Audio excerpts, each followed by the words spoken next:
Hello दोस्तों, आज की वीडियो जैसा कि मैंने पिछले वीडियो में बताया था कि मैं अगली जो वीडियो बनाऊंगा उसमें आप लोगों को बताऊंगा कि आपको अपना एयर कंडीशन किस सेटिंग पे चलाना चाहिए।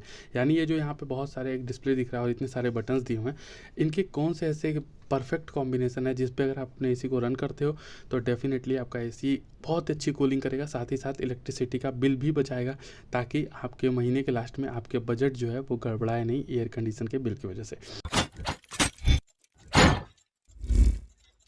तो देखिए, सबसे पहले आपको क्या करना है, देखिए जैसे ही आप अपने एसी को ऑन करते हो तो यहाँ पे आप देखते हो डिफ़ॉल्ट टेम्परेचर 24 डिग्री सेल्सियस लगभग हर एक कंपनी के एयर कंडीशन में सेट होता है।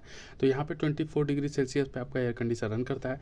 साथ ही साथ यहाँ पे फ़ैन की स्पीड जो होती है वो फुल होती है, तीनों डंडे इसके चल रहे होते हैं और साथ ही साथ यहाँ पे कूलिंग का मोड दिखाता है। ठीक है, अब जब भी आप अपने गर्मियों के दिन में एयर कंडीशन का इस्तेमाल कर रहे हो, वैसे सर्दियों के दिन में भी एसी का इस्तेमाल होता है, पता है ना, क्योंकि उसमें हीटर भी होता है ताकि आप अपना मतलब सर्दियों में अपने कमरे को गर्म भी रख सकते हो। बट वो थोड़े महंगे वाले जो एयर कंडीशन के मॉडल होते हैं उनमें आते हैं, तो मे भी हो सकता है आप लोग के पास वो मॉडल हो, मेरे पास तो नहीं है। ठीक है, तो इसलिए मैं बता रहा हूँ कि जब भी आप गर्मियों में अपने एयर कंडीशन को चलाते हो तो उस कंडीशन में कुछ परफेक्ट सेटिंग मैं आपको बताता हूँ, जिस पे अगर आप अपने एयर कंडीशन को रन करोगे तो डेफिनेटली बहुत ही कम बिजली के खपत में बहुत ही अच्छी कूलिंग आपको मिलेगा। अब उसके लिए करना क्या है, आपको तीन चीज़ों का ध्यान रखना है।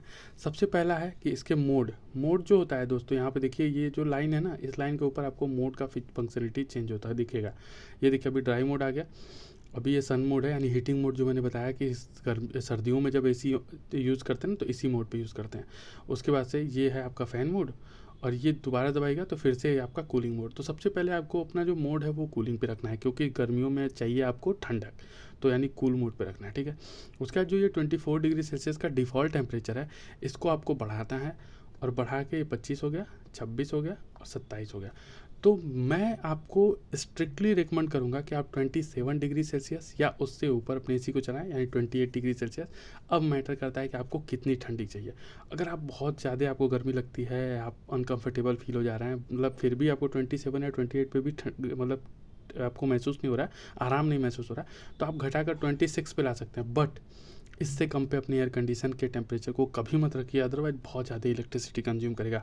हर एक टेम्परेचर कम करने के बाद ना मान के चलिए कि 5 से 7 डिग्री सेल्सियस, 5 से 7% जो है इलेक्ट्रिसिटी कंजप्शन बढ़ जाता है। ठीक है, ये मतलब रिसर्च बताती है, अभी मैं नहीं बता रहा, मुझे तो उससे ज़्यादा ही लगता है। क्योंकि ना अभी आप 25 करोगे तो थोड़ा सा कम बढ़ेगा, लेकिन 24 करोगे ना तो 5 के साथ क्या 10% से ऊपर बढ़ जाएगा आपका इलेक्ट्रिसिटी का कंजप्शन। इसलिए आपको ध्यान रखना चाहिए कि इसको आपको 27 पे चलाना है। मैं यूजुअली 27 पे चलाता हूँ या फिर 28 पे चलाता हूँ। 26 पे भी मैं नहीं चलाता, क्योंकि यार बहुत ज़्यादा बिजली का बिल कंज्यूम होता है, और मुझे भी लगता है कि यार बिजली के बिल में पैसा बर्बाद करना मुझे कोई बिल्कुल स्वार्थ नहीं लगता है, इसका बहुत ही बेकार लगता है। इसलिए उतना ही यूज़ करिए जितना ज़रूरत हो, फालतू का क्यों पैसा बर्बाद करना है, पैसे बहुत मेहनत से आते हैं। और उसके बाद से ये जो तीसरा सेटिंग है वो है इसके फ़ैन का।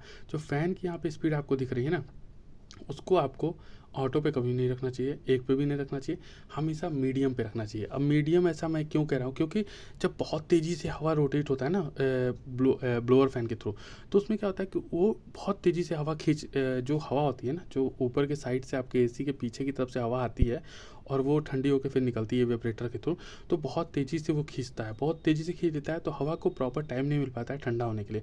इससे क्या होता है कि हवा की जो खींचने की स्पीड है थोड़ी सी कम हो जाती है। अभी आप एक पे चलाओगे ना तो और ज़्यादा कम हो जाएगी स्पीड, जब आप एक पे चलाओगे तो और ज़्यादा कम हो जाएगी, लेकिन एक पे क्या होगा, बहुत ज़्यादा कम हो जाएगी तो बहुत देर लगाएगा आपके कमरे को ठंड करने में। लेकिन दो जो होता है ना, मीडियम रेंज है, बहुत ही शानदार आपको कूलिंग देता है और साथ ही साथ थोड़ा टाइम देता है, इसलिए हवा आपकी जल्दी ठंडी हो जाती है कमरे की, और इससे आपकी कूलिंग भी बहुत ही अच्छी हो जाती है, कंफर्टेबल कूलिंग आपको प्रोवाइड करा देता है आपका एसी।